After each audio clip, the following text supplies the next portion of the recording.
मुझे चेतावनी देने की जरूरत नहीं है, यह अपने आप में किसी चेतावनी से कम नहीं। बीजेपी का यही स्ट्राइक रेट ही है जिसने बिहार चुनाव को संभाल लिया। बीजेपी ने पिछले चुनाव से बेहतर परफॉर्म किया है और इसी वजह से जेडीयू के अंडर परफॉर्मेंस के बावजूद एनडीए की सरकार बनने जा रही है। अब समझना यह है कि जेडीयू की सीटें 43 पर सिमट जाने के बावजूद नीतीश की कामयाबी क्या है। कामयाबी यह है कि वो छठी बार बिहार के सीएम बनने जा रहे हैं और 7वीं बार सीएम पद की शपथ लेने जा रहे हैं। भले ये टर्म उनके लिए मुश्किलों भरा रह सकता है, लेकिन इस टर्म के पूरा होने पर वो एक इतिहास रच देंगे। कैसे, आप खुद देखिए।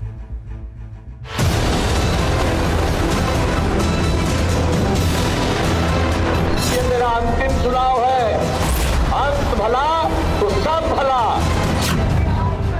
बिहार चुनाव का आखिरी फेज था जब सूबे के मुख्यमंत्री और जनता दल यूनाइटेड के सर्वे सर्वा नीतीश कुमार ने ये चंद शब्द कहे थे और इन शब्दों में सियासी पंडितों को एक मुख्यमंत्री की लाचारी नजर आई थी। ये मेरा अंतिम चुनाव है, अंत भला तो सब भला।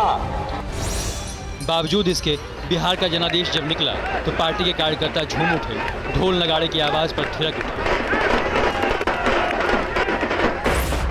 नीतीश कुमार की सियासत ने यह मुहावरा बदल दिया कि अकेला चना भाड़ नहीं फोड़ सकता और अब सच सिर्फ यही है कि आखिरी बार और एनडीए की मदद से ही सही पर नीतीश छठी बार मुख्यमंत्री पद पर बैठकर सियासी छक्का जड़ने जा रहे हैं और अपने ही सूबे के 18 साल मुख्यमंत्री रहे श्री कृष्ण सिंह का रिकॉर्ड तोड़ने जा रहे हैं।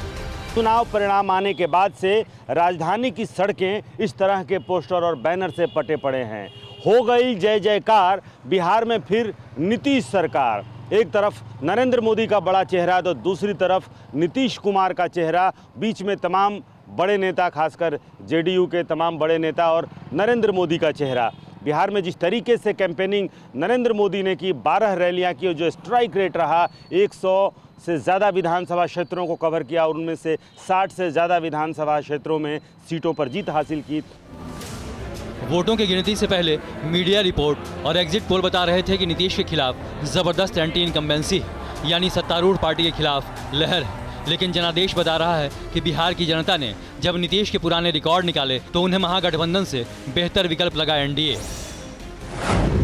चुनाव के नतीजे बताते हैं कि नीतीश की जेडीयू ने पिछले चुनाव में 71 सीटें जीती थी, जो इस बार घटकर 43 पहुंच गई, जबकि 1.5% वोट शेयर भी गिर गया।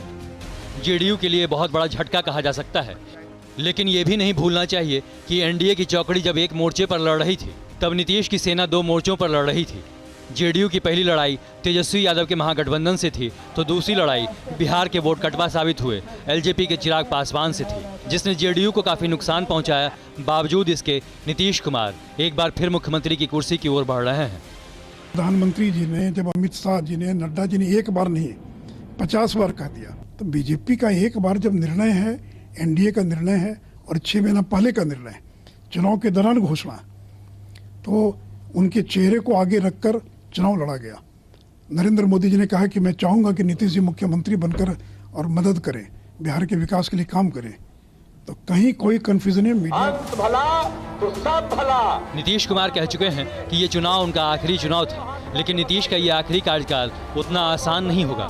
गठबंधन ने साफ कर दिया है कि गठबंधन अपना धर्म निभाएगा, लेकिन इस बार उनके लिए गठबंधन को बांधे रखने की चुनौती भी होगी। ज़्यादा सीटें जीतकर बीजेपी को जूनियर रोल में रखना मुमकिन नहीं होगा और बीजेपी की कोशिश होगी कि वो फ्रंट फुट पर रहकर सत्ता के असली हकदार की तरह व्यवहार करे। वो सब चलते रहता है, इसमें बहुत भेद विवाद नहीं है। बड़े भाई के रूप में रहे, छोटे भाई के रूप में है। सरकार ने तय किया, एनडीए के नेताओं ने तय किया है कि बिहार का मुख्यमंत्री नीतीश कुमार ही होंगे। माना जा रहा है कि अगर जेडीयू 2 मोर्चों पर ना घिरी होती तो एनडीए में उसकी स्थिति बेहतर होती, क्योंकि नीतीश के पासबुक में 15 सालों के काम का हिसाब लिखा है, जो बताता है कि कानून व्यवस्था, आर्थिक प्रगति और कल्याणकारी योजनाओं में जेडीयू ने बिहार को मुसीबत से बाहर निकाला है। जेडीयू ने अपने 7 निश्चय कार्यक्रम में बिजली, पेयजल, संपर्क सड़क और टॉयलेट बनाने में बेहतर काम किया है। हालांकि शिक्षा और स्वास्थ्य में कुछ ज़्यादा हासिल नहीं कर सके, लेकिन अति पिछड़ा वर्ग यानी एक्सट्रीम बैकवर्ड क्लास को साधने में कामयाब रहे, जो बिहार की 30% आबादी है। इन्हें पंचायतों में 20% रिजर्वेशन दिया, 21% जुडिशरी में रिजर्वेशन दिया, जबकि महिलाओं को 50% पंचायत में आरक्षण दिया गया और सरकारी नौकरियों में महिलाओं को 5% रिजर्वेशन दिया गया। और 2016 में शराबबंदी ने भी महिलाओं को जेडीयू के पक्ष में किया। लेकिन अब सवाल ये है कि नीतीश के बाद उनके तीर का क्या होगा। क्या नीतीश की तरह जेडीयू का भी ये आखिरी चुनाव होगा, क्योंकि पार्टी में ना तो काडर दिखता है और ना ही नीतीश का वारिस।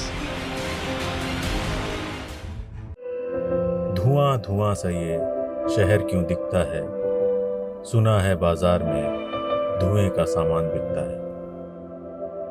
ये दिवाली सिर्फ दिए वाली।